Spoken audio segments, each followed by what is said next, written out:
Welcome to the Reluctant Entrepreneur Podcast, where we explore the real-world journeys of business owners, the highs, the lows, lots of lows, the lessons, and the breakthroughs that define entrepreneurship. In this episode, I'm joined by Christian Brim, CEO and founder of Core Group, a financial advisory firm that helps small business owners, especially creative professionals, achieve clarity and profitability through systems like Profit First. Christian's path to entrepreneurship wasn't paved with early success. In fact, his story begins with family bankruptcy, a humbling experience, to say the least, that reshaped the way he thought about money, risk, and business ownership. That turning point ignited a mission to help other entrepreneurs avoid the same pitfalls and build financially healthy companies. In the first half of our conversation, Christian shares his personal journey from hardship to rebuilding and ultimately to founding a company designed to guide others towards stability and success.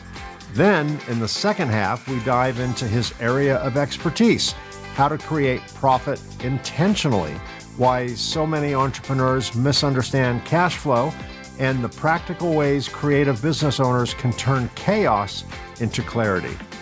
Whether you're just starting out or trying to get your business finances back on track, this episode offers both inspiration and actionable insight.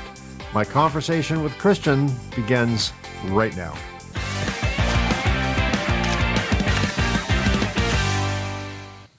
Christian Brim, thanks for being my guest today. Welcome to the program.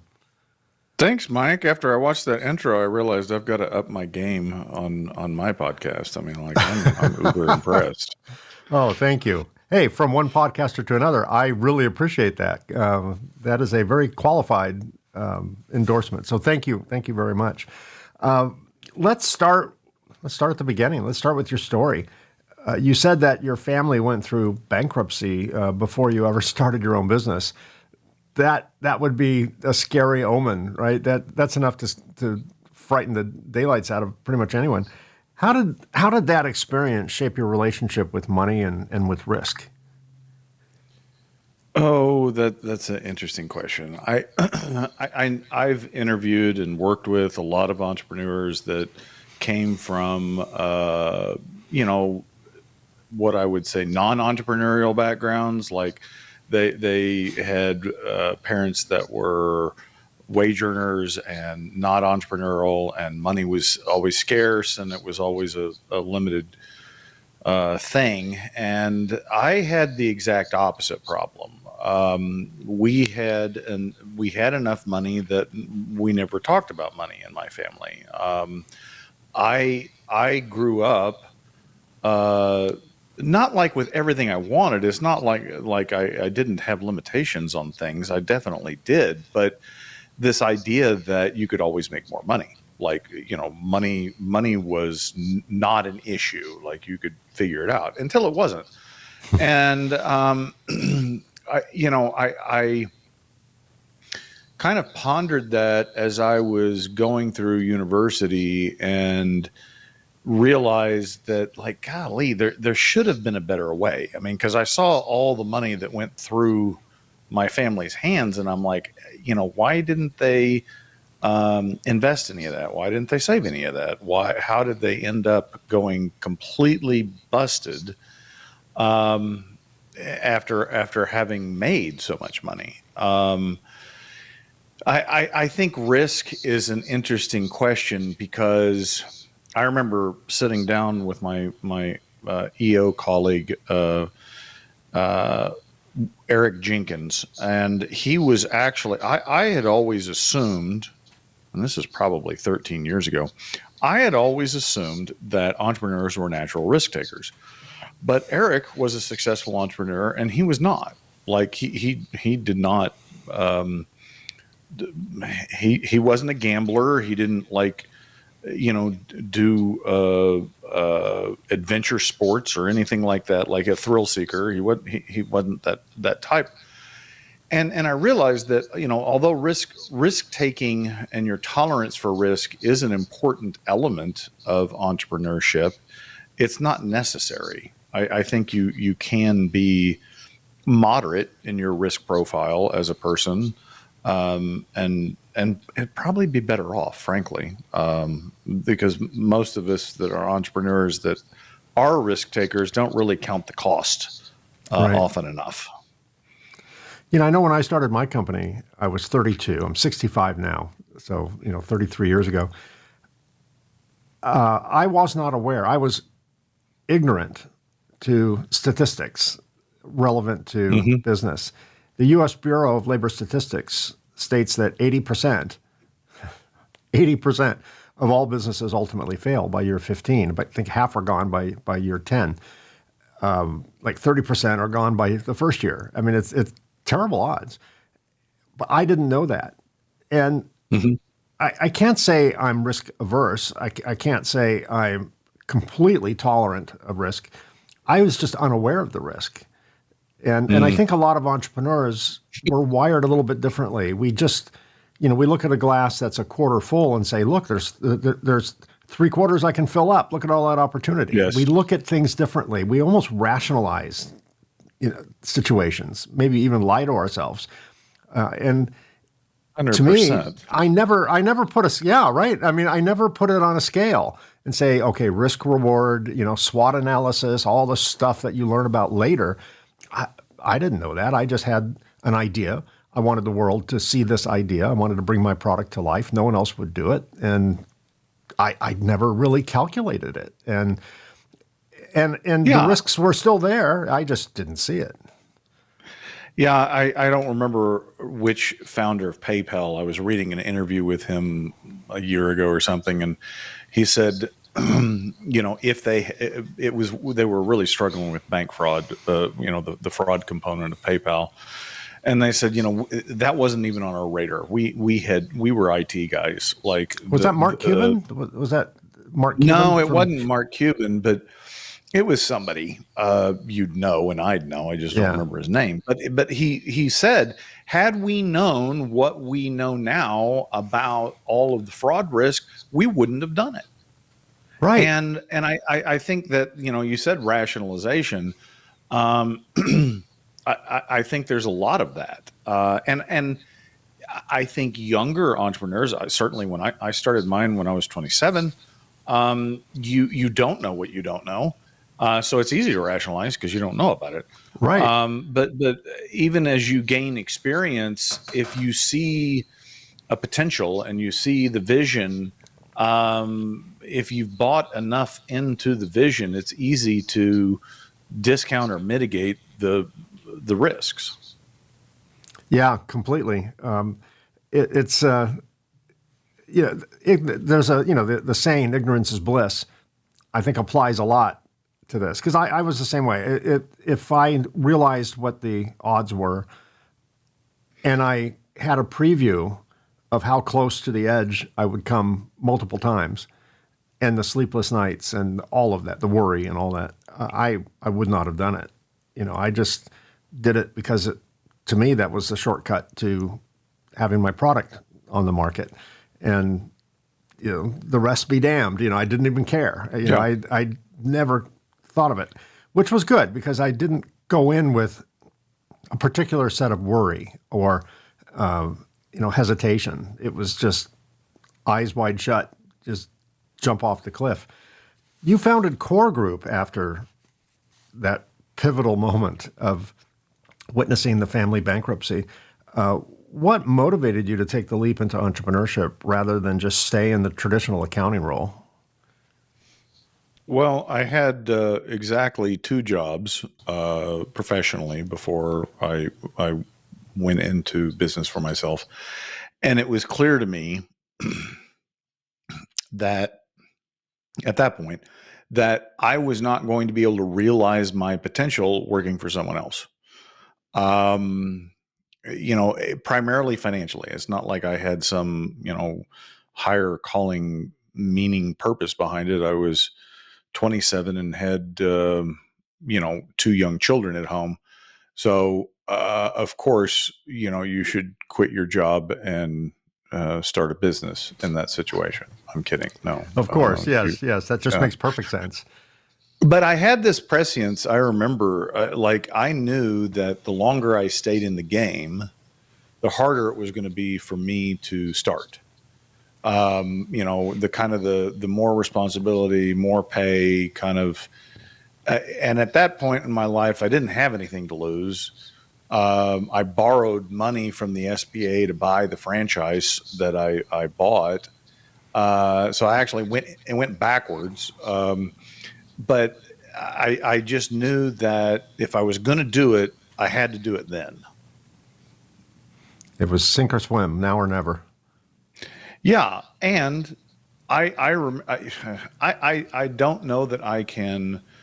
Well, I can't. I can't replicate my mindset at that point. Like I don't know what was going completely through my head because the idea that, like I said, I borrow money to buy the franchise. I go to franchise training for 3 weeks in Southern California, and I put all of that on a credit card. So there's a month without any income, right? And I come back, and it literally was life or death. I had to perform. I had to sell, and I did, and I won Rookie of the Year for the franchise network. And you know, but I can't replicate that pressure in my life now, right? Like I can't. I mean, I suppose I could, but I'm not going to. But there's something to be said when you're boxed into a corner of how well you perform. Like you either figure it out or you don't. Yeah, some of my toughest decisions were made what I call a burning building moment. So you're standing on the Mm-hmm. ledge of the building's on fire, and you have two choices. You can stay in the building for a certain death, or you can jump out for a 0.0001% chance of landing on a flatbed truck filled with pillows, right? I mean, Right. there's a possibility. Slightly better than the odds of staying in the building. And I remember facing a critical decision, and it was a scary decision. It was bold, Mm-hmm. and I was uncomfortable with it, and I just kept procrastinating and procrastinating and procrastinating. And the business gods finally said, "All right, we'll give you a reason to jump." And they lit a fire.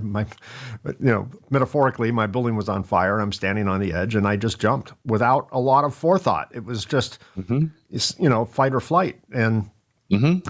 I flew, and it turned out to be. Every time I had one of those burning building moments, it was the best decision I've ever made. And I refer to the business gods a lot, totally metaphorically. And, they just slowly turn up the heat until it forces the action. Or you refuse and you go out of business, one of the two. And, to coin a Hollywood phrase, failure is not an option. So I jumped. And now, over years, with perspective, I've learned to kind of trust the process. I don't generally wait for the building to be on fire before I jump off the window ledge. I can see the signs, and I trust the process, even though I don't understand it, even though I'm not 100% believing that this would work. Mm-hmm. It's very scary.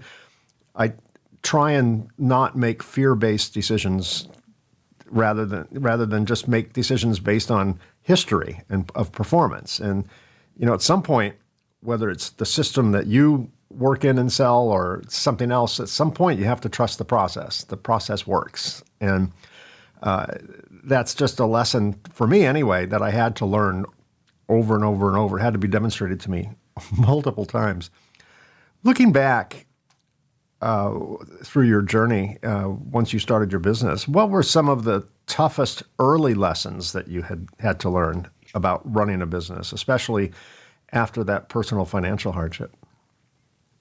Well, the biggest struggle I had for, I would say, 20 years. I mean, honestly, you mentioned that you had to be taught the same lesson multiple times, and I think that's kind of the flip side of the thing that makes entrepreneurs succeed is that you can say you're persistent or you're stubborn, It's the same thing, right? But if you're stubborn, you learn lessons slowly. Yes. And what I learned very slowly was the people element of like internally, not client or customer facing. How to hire, how to lead, and how to manage, how to hold them accountable. I had zero experience. I had to, the franchise model was, well, when you reach this number of clients, hire a bookkeeper, because if you don't, you may not need a bookkeeper right at that moment. You could probably still get it done, but if you don't, then you're going to get tied up doing the work, and you're not going to be able to sell. And so I think I had been in business 3 months before, the numbers said to hire somebody. And I went through 3 people in the matter of like, it was maybe 90 days. Like I did not know how to hire. I did not, I mean, I had it from the franchisor. I had a job description, and like at that point you're putting it in the want ads. Um, like I had the process, but I didn't know how to interview people. I didn't know anything about culture.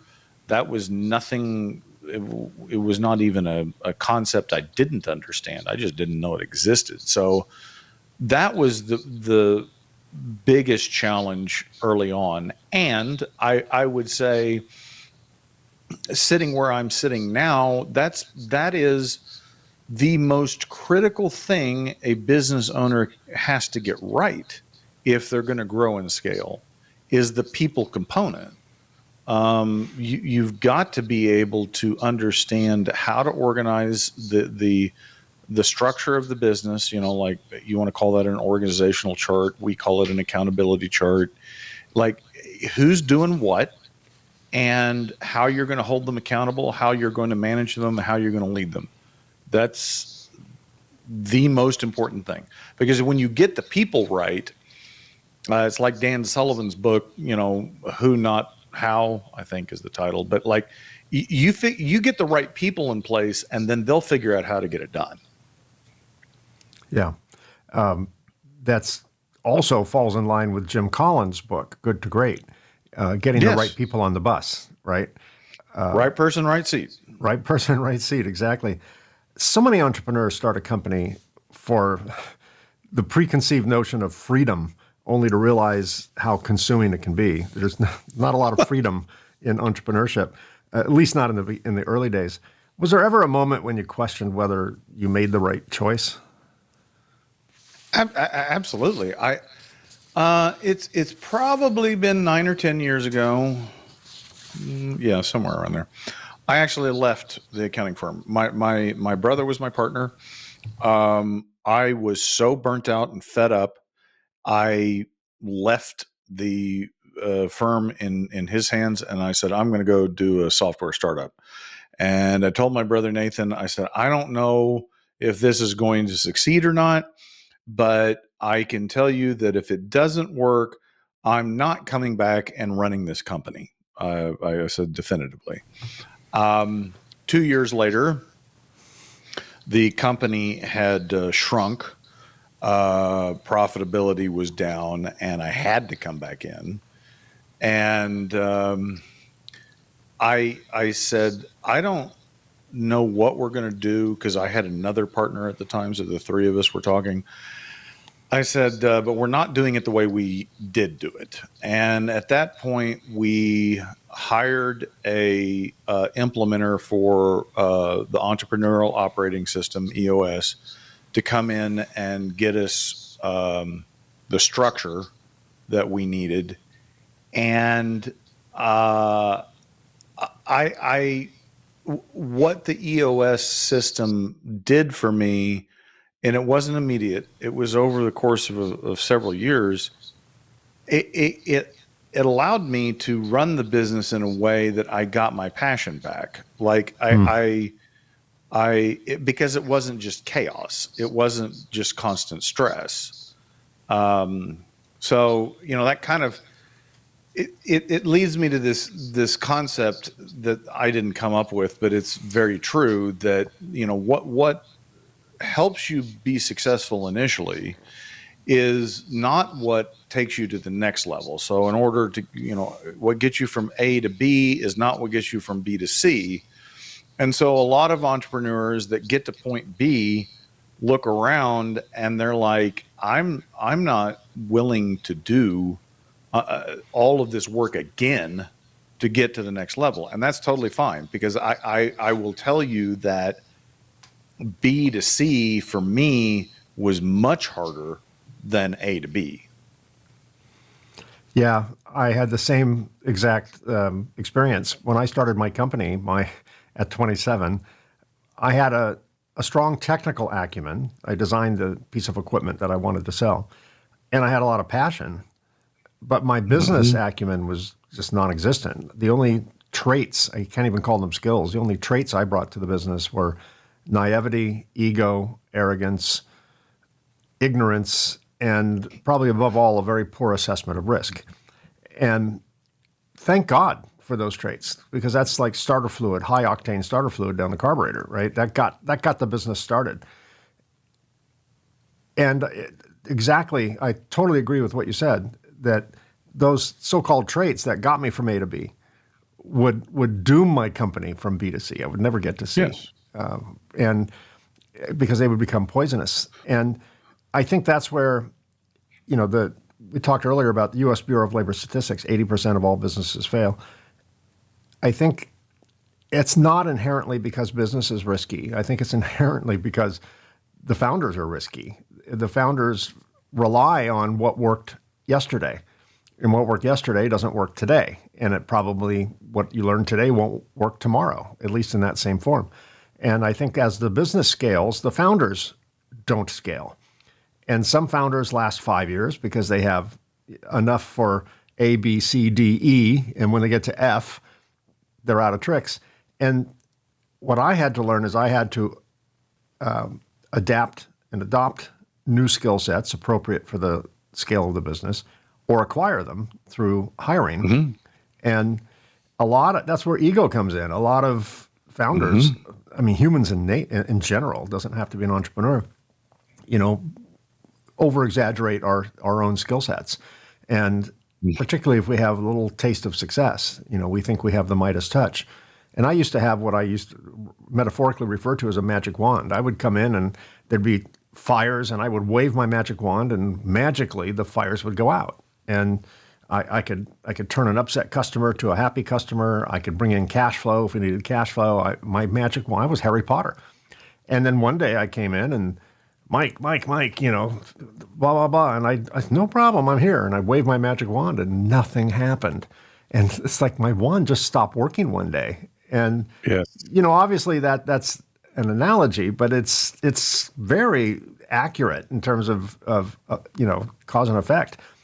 It just stopped working. And I'm like, okay, I need to find another magic wand. And then I realized, okay, there are no more magic wands. That was on loan. That was just the gift from the business gods. And now I actually have to do stuff. I have to learn stuff. I need to be smarter. And yeah, that's a wake up moment when that happens. And I think it happens to every single person that starts a business. Is they get that pie in the face kind of moment where they realize that everything just got much more real. There's an article by Dan Marcos. He's a scaling up coach out of San Antonio, I think, that I read at least once a year. And the title of it is something like "Grow Yourself to Grow Your Business." But he progresses from startup to enterprise, what the founder CEO has to be for the company to go to that next level. I think there's 4 or 5 stages, and it's fascinating because it's almost like it's almost a cumulative thing. Like it's not like you can forget what you learned or the skills that you had, but it's a whole new set of skills that you have to learn to take your company to the next level, because the business needs something different from you. And if you're not willing to change yourself, your behavior, your beliefs, your thoughts, the company can't go past you. Right. And some people, some entrepreneurs have the insight to say, well, okay, well then I'll just sell the business, Yeah. or I'll hire somebody that can run the business. But then again, you got to take your ego out of the equation. Yeah. My ego stuck with me for a long time, and I loved my ego. It got me started. It made me think I was more than I was, which I needed at the time. And my ego was my bodyguard. It was my protector. It was my therapist. And it was two things in addition. It was my propeller and it was my anchor. And soon the anchor outpowered the propeller. And at some point I realized, okay, little buddy, I love you, man, but I got to put you in the closet and lock the door, and I'll let you out to play when no one's around, but you can't be sitting on my shoulder all the time. And I realized that many of my decisions, some of them good, were based on ego. Sure, absolutely. But ego runs its course. And if you let ego just unfettered access to every decision you make, you will ruin your company, and you'll probably ruin your life. Absolutely. Yeah. No, go ahead. Well, I was going to say one of the guests on my podcast is a friend of mine who had a successful exit, like 9-figure exit. So it's not insignificant. Yeah. And decided he was going to go back and get his doctorate in psychology. And so he came on my show recently to discuss his entrepreneurial research project that he did his doctoral thesis on.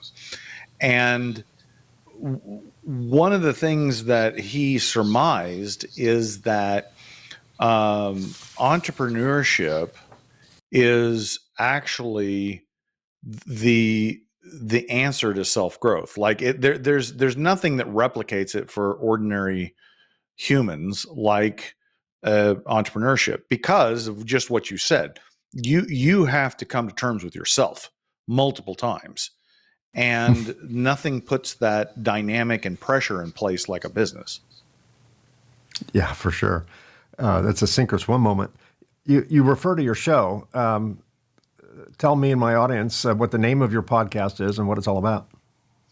Well, I have two. The one podcast is in support of CORE, and it's called The Profitable Creative, where we talk about, it's an interview style, and it's really more the operational, financial, business type things, legal, around the creative industries. So it's really more of an experience share for creative entrepreneurs on that part of the business. Like you said, you had a great technical understanding, but no business acumen. Yeah. That's what we're trying to bring to the table for them. And the passion project I have is called the Chris Project, and that's where Dr. Patel was on, and it's centered around entrepreneurial mindset, mental health, mental wellness around for entrepreneurs. I think that's a very overlooked but extremely vital thing to look at is mental health, because building a business, it messes with you. I mean, it'll scramble your brain, and it can get dark real quick. It can get dark very quick and very lonely, and it's just so opposite the stereotypical civilian view of entrepreneurship. I mean, I'm sure you've heard this. Oh, Chris, you're so lucky. You get to own your own business. You can set your own hours. You can write your own check. You can go on vacations, and you don't have to report to anybody. Yet, and I've said this on the show before, we report to everybody.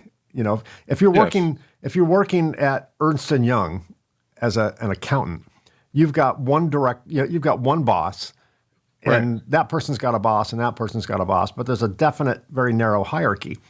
When you're an entrepreneur and you start your own business, everything is your boss. Your customers are your boss. Your employees, to a certain degree, are your boss. The government's your boss. The tax collector's your boss. The weather, the economy, all these things you have to report to, right? It's an illusion. And when we have that illusion, and then we realize that's nowhere near accurate, that can mess with your mental state and your ability to make good decisions and sleep and eat and everything like that. So it's that's something that's well overlooked. You talk about creatives, that one of your podcasts concentrates on creatives. When you say creatives, tell me what that is for you. Well, the show is defines it very broadly. So I've had figurative painters, I've had authors, I've had videographers, I've had authors. Did I say authors twice? Coaches to Well, they those can write more than one book. industries, marketing agencies, content creators. Like anybody that self-identifies as a creator is a good candidate. I think it's really, the show is really for those people that think like creatives, which is, I'm just going to make an assumption when you said you built something and it had a technical background, that you have more of a linear brain thinking, logical brain thinking. It's for those people that are more divergent in their thinking, like the linear is just kind of uncomfortable for them. Yeah. Because that's what happens is, they have this passion around their craft or their art or whatever it is that they do, storytelling. But they struggle with the business side of it because it uses a different part of their brain. Yeah. In my case, I'm a little bit of a freak of nature. People might ask, are you left brain or right brain? And I say yes. I love to create. Turns out I am a creator. Now, that came out first with technology that I created. Yet, yes, I do have a strong technical skill. I had when I was young, an insatiable curiosity of how things worked. And I used to get into tons of trouble because I would take all my parents' appliances apart when they weren't home, which did not get me in trouble. What got me in trouble was I didn't have the same insatiable desire to put everything back together, the way it came out. But I just was always desperate to understand how things worked, and that helped me a lot.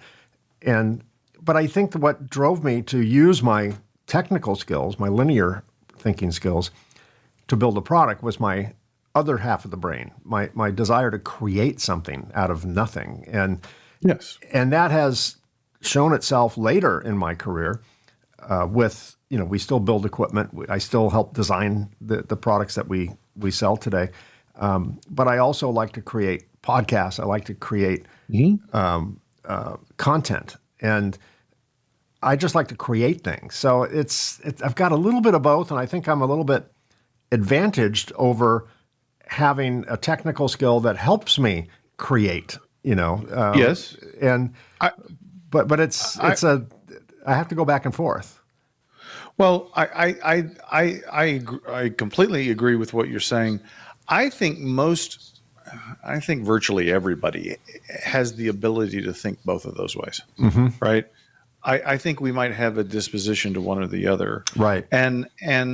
But every entrepreneur is a creator. I mean that because they create something new by definition, by being in business, right? Yeah. So we're all creatives. I think more it's like what scratches your itch, what is your passion, and what drives it. That's different for different types of entrepreneurs. Core Group focuses on helping creative professionals, as we just talked about, achieve profitability. Why do creative entrepreneurs in particular struggle so much with the financial side of the business? Well, I think it's the common struggle that all entrepreneurs have is that they don't have the tools. They haven't been exposed to the tools and the experience, and I think a lot of them have a mindset issue around it, thinking, well, I can't figure that out. I'm just left brain. Like I can't, but, but I think for some of them, it's like a fear, like money is a fear. it can be a belief. I talk about this in my book, Profit First for Creatives, quite a bit, that I, creatives have been taught that what they do is not real work. That's kind of our education system. Art, music, those things are not even secondary or tertiary. They're way down the list. And everything is driven by multiple choice questions. That's how everybody's assessed. And so it's like, well, that's nice, Mike. You made something with clay there, but that's not real work. And so there's this deep-seated belief that what they do is not valuable. It's viewed as a hobby, right? Right. And so bringing those conversations into it is very important for them to address that mindset. But it's also, and I would say this is true for every entrepreneur as well, not just creatives, is the trick of not seeing the opportunities in terms of your skill set. And by that I mean, like, an entrepreneur by nature will see opportunities everywhere, right? They see things that could be different, things that could be fixed, more efficient, whatever. That's how our brains work. But if you come into it and say, well, okay, I'm a videographer, and now you're looking at it from, well, this is what I do, and therefore these are the problems I can solve. If you can shift it to say, this is the problem regardless of my skill set, it opens up so many doors, not just for the videography portion of it, but also the ability to partner with others, collaborate with others to deliver a complete solution to the problem. That certainly makes an awful lot of sense, and I can identify with a lot of that. I want to ask you some questions about Profit First. But first, Okay.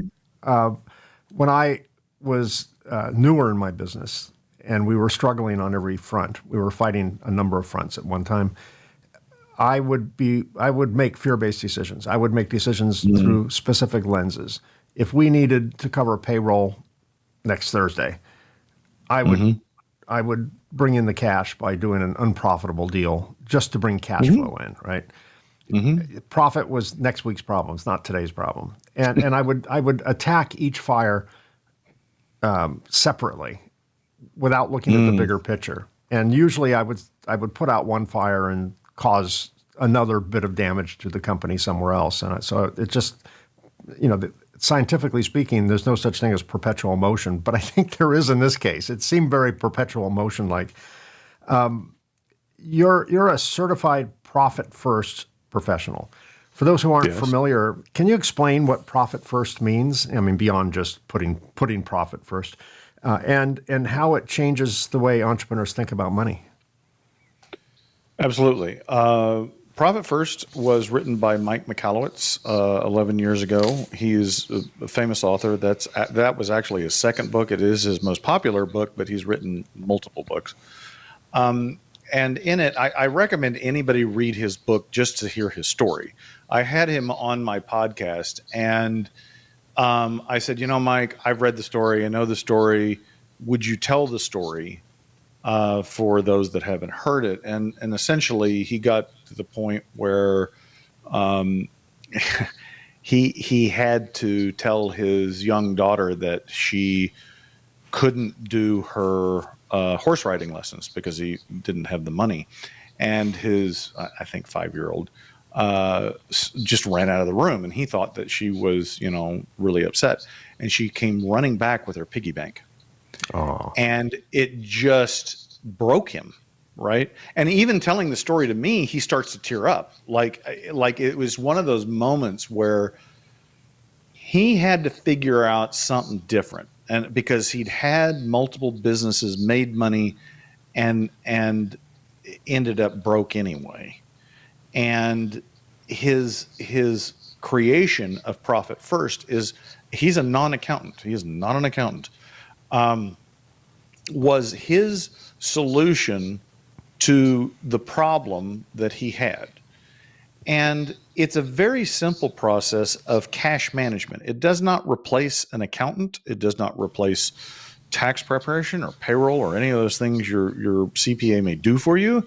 It is strictly for the business owner, and it is a way to be intentional with your money. And it's funny because he really just adapted what his grandmother did with the envelope system. When she cashed the family paycheck, she'd put X amount in the grocery envelope, X amount in the rent envelope, and it was like, when that money's gone, it's gone, right? And it's a tool to use to be more intentional with your money. Yeah. It's a good manual chart of accounts, right? Only instead of going red, Absolutely. It's just gone. It can't go red. There's no such thing as red currency, red. Right? It's just gone. Correct. What are some of the most common mistakes, financial mistakes that you see small business owners make, particularly creatives and service-based businesses? I think the biggest mistake is just the overall lack of intentionality, right? It's just like I'm going to do the business and then the profit will happen. It doesn't work that way. I mean, occasionally it does, but not consistently, right? So you have to be intentional, and that means addressing your own money mindset. Like me, I was not intentional with my money because I had this idea that, there's always going to be more money. I can go make more money. I can go sell something. Like it doesn't matter. Don't worry about it. But from a scarcity standpoint, you may be struggling with not charging enough, right? Like leaving value on the table. So you have to be intentional, and you have to address your money mindset. I'd say the second most important thing that a business owner screws up is they don't know their margin. And I primarily focus on gross margin. Most people that are non-accountants, when you say margin, they think like your bottom line. But margin, as I'm using it, is what's left over after you've paid to produce whatever good or service you do. And so an example of that would be like a contractor that's building a house. He's got building supplies, he's got labor, whatever is left over after building that house is his margin. It does not include things that we call overhead in accounting, or fixed expenses, such as if you have rent or insurance or phone, right, or marketing or any of those things. It's just what you put into making the good or service that you do. Yeah, it's basically COGS, revenue minus COGS, cost of goods sold. Yes. And yeah, which is, you're halfway there. Right? Yes, because at the end of the day, margin is what drives profit. And if you don't manage your margin, you're not going to consistently have profit. Yeah. I always found when I started the business, I couldn't read a financial statement at all. I didn't know what they were. And the early days, it was all on a ledger. I felt like Jacob Marley sitting with an inkwell and a feather tip pen, making journals in an entry. And then eventually we got an accounting system. I think this is way back, like Peachtree or something, and then eventually QuickBooks and whatever. But I was like, don't bother me with the facts. To me, looking at the numbers before I understood them, was just like staring at Greek writings. And then once I started to understand them, it was just too depressing. So either way, I didn't want to look at them. But then I would stop at the income statement, right? The P&L. And I would see a number at the P&L section of it, the very bottom of the page, and I'd either be depressed or happy, depending what it said. But then as I started becoming more financially savvy, as I started bringing in people who would explain it to me, even if I felt really good when I looked at the bottom of the income statement, the balance sheet would be okay, now we're going to throw a giant wet blanket on you, Mike, because the balance sheet showed a bigger picture, a whole different level. And it could just take away my Mike wants to party attitude, because it has a more or your longer will to term. live. My will to live, Yes. my desire to drink. I mean, everything, right? Yes. Everything. So, and then we started looking at cash flow projections and cash flow statements, and those were like, oh my God, even scarier. It's like the magic 8-ball always says, just jump off the bridge now, Mike. Just jump off the bridge now, Mike. I mean, it's just nothing good coming from that. But I realized that you gotta face the abyss sometimes, and even if it's bad news, it's good news. The bad news, because then you can do something about it. And I just kept not wanting to hear it. I'm just like, okay, I'm just going to make decisions and with my eyes closed, and that just exacerbated the problem and lengthened it. That's not uncommon. Like I 99% of the business owners that I meet, they view accounting from a compliance lens. It's for everybody, it's taxes, right? Sure. And for some of them, it may be bankers, and a smaller subset, it may be investors. But it's just historical information I've got to give somebody, right? It's not something that I use. But the reality is, I get asked. They find out I'm a CPA. Oh, you must be good in math, and I'm like, well, maybe, but the highest order of math that I use in accounting is arithmetic, and I learned that in second grade, right? Yeah. So it's not complicated math. I think finance and accounting is much more akin to language, and I think that's why people struggle with it, is they're approaching it from a math standpoint instead of a language standpoint. Because accounting and finance accounting is the language of business. And your business has a story, and the accounting tells the story about your business. If you don't read the story, you don't know where you are in the story, right? You lost the plot. You don't know what's coming around the corner, right? But if a business owner will actually take, I'm not suggesting you don't need a professional, because most of you do. You need to know enough. You need to understand that, yes, there is a balance sheet, and yes, there is a cash flow statement. And you don't need to understand what goes where necessarily, above the line, below the line, current, long-term. That's not the level of skill. But you need to be able to have a conversation with the professional when they talk to you, because usually they're not very good at translating, right? They speak broken English, and they use old English words, right? Yeah. So you've got to know enough to be able to understand what they're saying.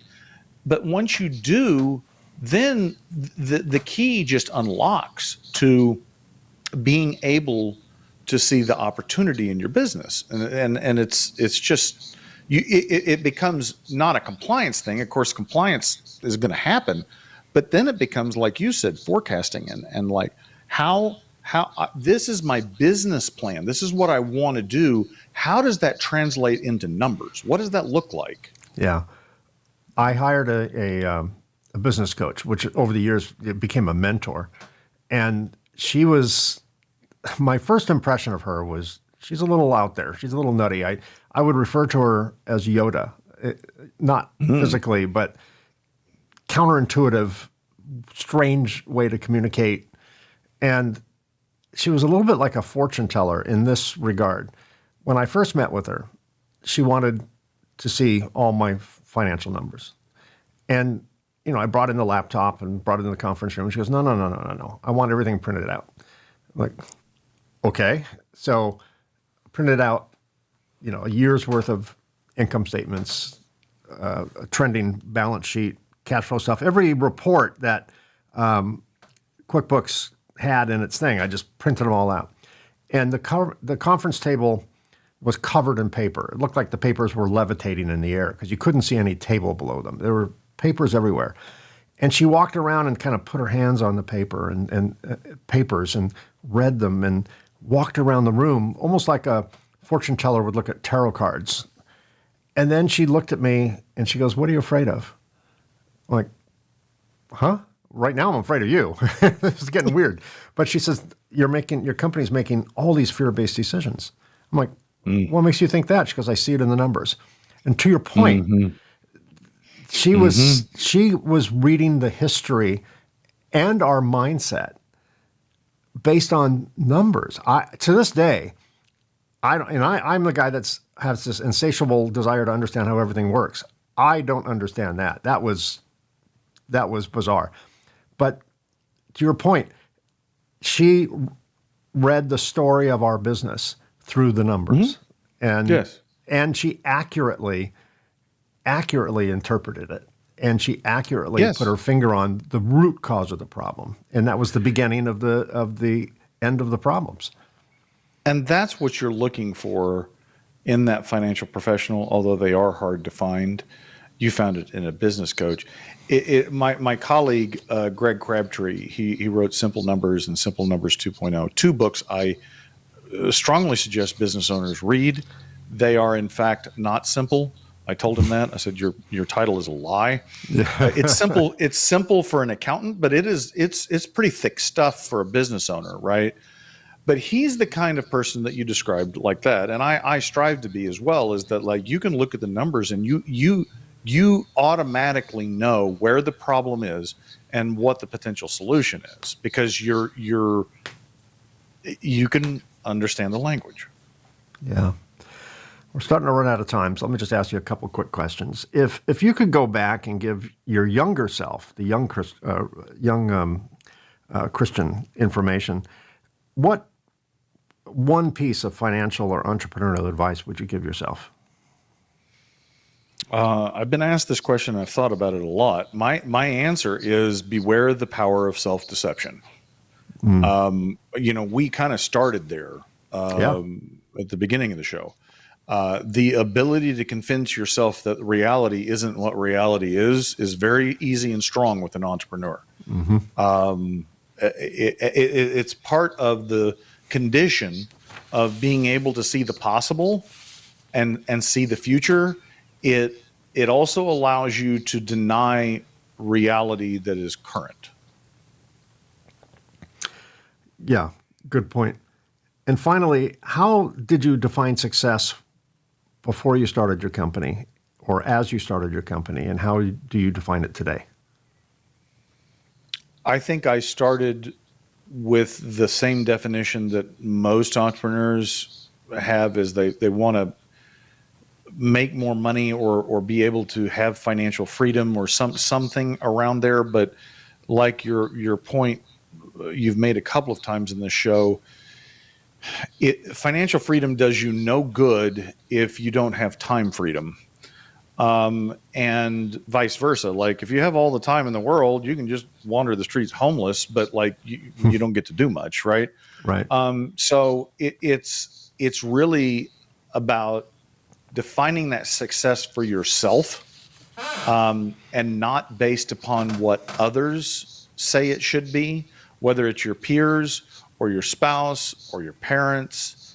It's truly designing the business that you want, that does what you want it to do. And that to me is success. If you're someone that just wants to work 50 hours a week, fine. If you want to work 20 hours a week, fine.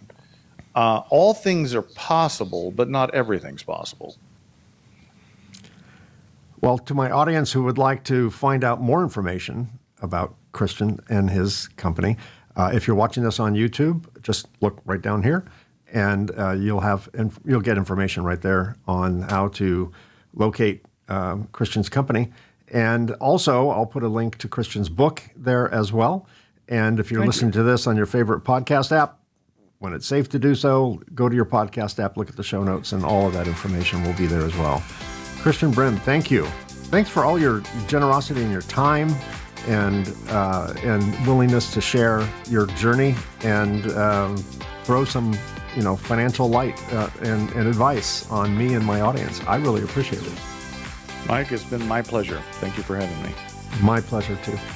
And that's a wrap. Thanks for joining me on this episode of the Reluctant Entrepreneur Podcast. A very special thanks to Christian Brim for being my guest on the show. We've been busy recording future episodes with fascinating guests, so be sure to subscribe and get notified when new episodes drop. And I have one favor. If you're watching this on YouTube, give us a like and subscribe.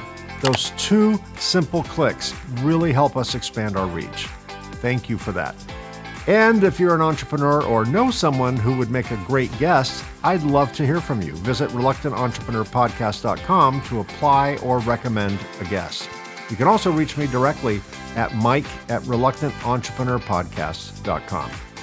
And a very quick shameless plug, if you're interested in my book, The Reluctant Entrepreneur, Anatomy of a Business Startup from Uncertainty to Unstoppable, it's available in paperback and Kindle on Amazon and as an audiobook on Audible and Amazon. Well, that's it for the shameless plug. Thank you so much again for listening or watching. Until next time, be unstoppable.